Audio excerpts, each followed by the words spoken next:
Hi, I'm Vanessa, Heaven's Helper. We're back with more information on psychic subjects and spiritual things. I've got Prab here with me now, and she's had a whole load of questions, as we know, over the last few days and weeks. So there's another one I think she wanted to ask. So what did you want to know about? What did you want to ask? I wanted to ask, how would you get rid of the negative energy?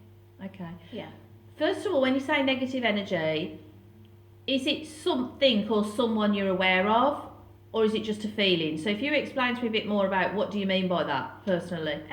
So it's just a feeling like someone's watching you or someone's around you, but you can't really see, but it's just negative, like. You mean it makes you feel uncomfortable? Yeah, that's it. Okay. And does that feeling happen all the time or in particular places? Yeah, in my bedroom mainly. Okay. Yeah. And is it with a particular person or is it just you there? Just me at night or when no one's at home.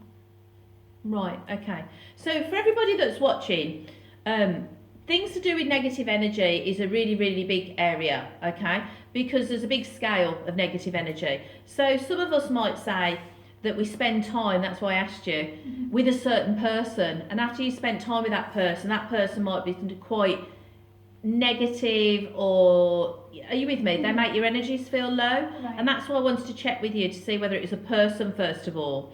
But you've said that it's a place. So a lot of us find that when a lot of us are, like Prab is, quite sensitive to energy, it means you can walk into a building or a place and think, oh, I don't like it here, it just feels a bit off. Yeah. But they couldn't explain why, it's just a feeling. So what Prab's describing is a feeling in her bedroom, okay? So has that been there a long time? No, not a long time, just recently.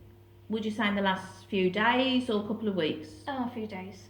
Right, Yeah. okay. So I'm going to tell you a few things that Prab can use at home for a bedroom, and you guys might be able to use at home as well. Okay, so if it's in your own home, okay, or maybe a family member's home, then there's some basic simple stuff you can do yourselves without needing a professional. So we can burn sage. So if you've heard about sage, you can buy it online or in spiritual shops. So burning sage, white sage, they also call it smudging.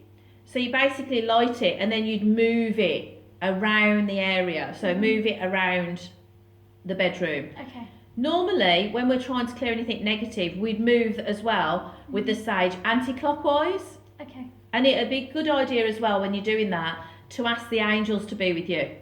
And the biggest, strongest angel of all the angels that you would call in for protection is Archangel Michael. Right. So you call him in, you'd imagine that he's there, because of course they're with us all the time, and then you'd use the sage and you'd move around the bedroom anti-clockwise, paying special attention to corners, because that's where denser energy tends to accumulate. You can also as well in the bedroom, if you light a candle. Now you'll notice we've got 3 candles lit here all the time when we're filming, and that's because everywhere in the world, irrespective of religion, the light, the candle, is a symbol of light. Yeah. So it brings light into any darker area, but also you said if it feels dense or negative, the first thing you would do spiritually is light a candle, because you brought the light. And that's why if we go into any temples, any churches, they've always got candles. Whenever I'm doing readings, healing, or sessions, even our teaching classes, we've got candles like we have today. So you've got sage you can use, you've got candles you can use. You can also use incense. Do you have any of that at home? Yeah, I do. So burning some nice incense, like I like Nag Champa is a nice one that smells nice. I would tell you to keep away from, you know, the perfume ones that say they're lavender, etc. And I would go for a traditional incense. Okay. Again, that's very spiritual and that clears energy. You can also put some crystals in a room. So if you want to lighten the energy in the room, I'd suggest you put, you know, like clear quartz, which we've looked at. Yeah. Or for protection, amethyst. Okay. Or if you want to feel comfort, I'd put a rose quartz by the side of your bed or under your pillow. Okay. Okay. But again, I would try each of those first, because they're very safe, basic steps that you can do at home yourself. Okay. And if all those are making you feel more comfortable, great. If you still have an issue after that, then I'd suggest you come back to me and then we look at what other things we could do in that area. Right. Okay? Yeah. And that's only because, just so people that are watching are aware, sometimes it might be something that's become attached to you that you brought home with you. Right.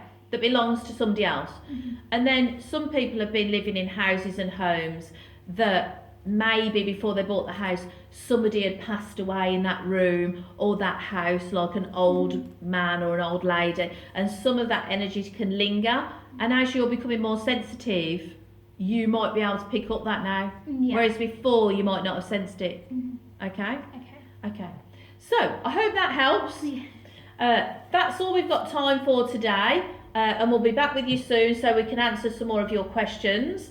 If you want to subscribe to the channel, I believe you can click in the top right hand corner to subscribe. Or you can just go to Google, put in Heaven's Helper, and you'll be able to find contact details there. See you soon, guys.